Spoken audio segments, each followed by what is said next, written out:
Vizag steel family వీక్షకులకు నమస్కారం.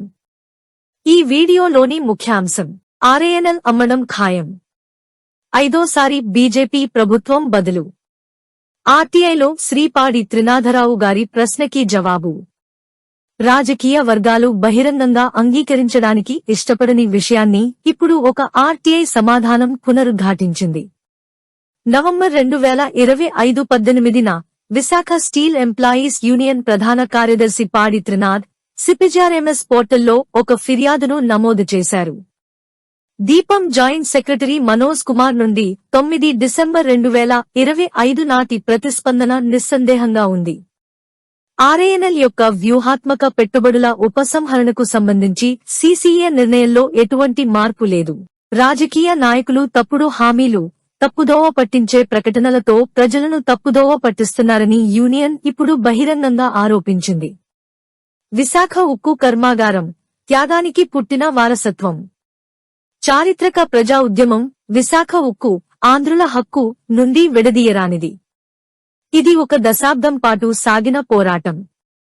వేలాది మంది విద్యార్థులకు విద్యా సంవత్సరాల నష్టం, 32 మంది ప్రాణాల బలి, 64 గ్రామాల తరలింపు, 22,000 ఎకరాలకు పైగా భూసేకరణ. 1980ల ప్రారంభంలో 2,400 కోట్లుగా అంచనా వేయబడింది. నిధుల విడుదలలో జాప్యం కారణంగా ప్రాజెక్ట్ ఖర్చులు 8,500 కోట్లకు చేరాయి. భారత ప్రభుత్వ పెట్టుబడిని ఈక్విటీగా స్వీకరించిన సేల్ ప్లాంట్ల మాదిరిగా కాకుండా ఆర్ఏఎన్ఎల్ రుణాలు మరియు ప్రిఫరెన్షియల్ షేర్లతో భారం పడింది. ఉత్పత్తి ప్రారంభానికి ముందే ఆర్థిక ఒత్తిడిలో పడింది. అత్యంత విమర్శనాత్మకంగా, ప్రతి ఇతర ప్రధాన ఉక్కు పిఎస్యు వలె కాకుండా ఆర్ఏఎన్ఎల్ కి ఎప్పుడూ క్యాప్టివ్ ఇనుప ఖనిజం గనులు కేటాయించబడలేదు. మరిన్ని నిర్మాణాత్మక ప్రతికూలతలు ఉన్నప్పటికీ ఆర్ఏఎన్ఎల్ తిరిగి చెల్లించిన పిఎస్యు. రాష్ట్రీయ ఇస్పాత్ నిగమ్ లిమిటెడ్ కు ఇదే చివరి దశ. 1989-90లో ఉత్పత్తి ప్రారంభమైంది. 1990వ దశకం మధ్యలో బిఐఎఫ్ఆర్ కు సిఫార్సు చేయబడే ప్రమాదం నుండి బయటపడింది.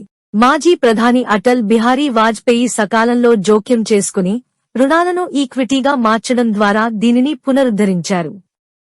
ఆర్థికంగా దాని రికార్డులు ఈ విధంగా ఉన్నాయి. భారత ప్రభుత్వ పెట్టుబడి సుమారు 4,900 కోట్ల రూపాయలు. కేంద్రానికి రాబడి పన్నుల రూపంలో సుమారు 40,000 కోట్ల రూపాయలు. రాష్ట్రానికి రాబడి సుమారు 12,000 కోట్ల రూపాయలు. చెల్లించిన డివిడెండ్లు సుమారు 1,300 కోట్ల రూపాయలు. టర్నోవర్ సుమారు 1.5 లక్షల కోట్ల రూపాయలు. సంచిత లాభాలు 10,391 కోట్ల రూపాయలు. అయినప్పటికీ నేడు ఈ నష్టాలు ఎందుకు సంభవించాయో గుర్తించకుండా కేవలం నష్టాలపై మాత్రమే దృష్టి సారించడం జరుగుతోంది. ఆర్ఏఎన్ఎల్ ఎందుకు ఈ దుస్థితికి నెట్టబడింది? ఆర్ఏఎన్ఎల్ ప్రస్తుత దుస్థితికి గల కారణాలు స్పష్టంగా నమోదు చేయబడ్డాయి. సొంత గనులు లేకపోవడం. ముడిసరుకు వ్యయం మొత్తం వ్యయంలో 63%. సేల్ 48%. టాటా స్టీల్ 35%. ఖరీదైన ఇనుప ఖనిజ సేకరణ. ఎన్ఎండీసీ నుండి మార్కెట్ ధరలకు ఖనిజం కొనుగోలు. వార్షిక నష్టం 800 రూపాయల నుండి 1,000 కోట్లు. నాసిరకం ఖనిజ నాణ్యత. డిపిఆర్ నిబంధనల కంటే అధిక అల్యూమినా శాతం. బ్లాస్ట్ ఫర్నేస్ ఉత్పాదకత తగ్గడం. విధానాల వల్ల ఏర్పడిన అప్పు.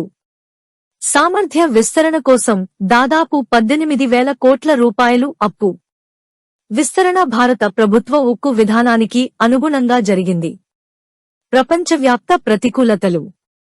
చౌకైన చైనీస్ ఉక్కు డంపింగ్. చక్రీయ ప్రపంచ ఆర్థిక మాంద్యాలు. మరియు ఈ వైఫల్యాలలో ఏవీ ఆర్ఏఎన్ఎల్ చేసినవి కావు. ఒక ప్రభుత్వ రంగ సంస్థ కంటే ఎక్కువ ఆర్ఏఎన్ఎల్ సంస్థ. కాబట్టి ఇప్పుడు మనం ఒక ప్రభుత్వ రంగ సంస్థ ముగింపును కాదు, ఒక సంస్థ పతనానికి సంతాపం తెలుపుతున్నాము.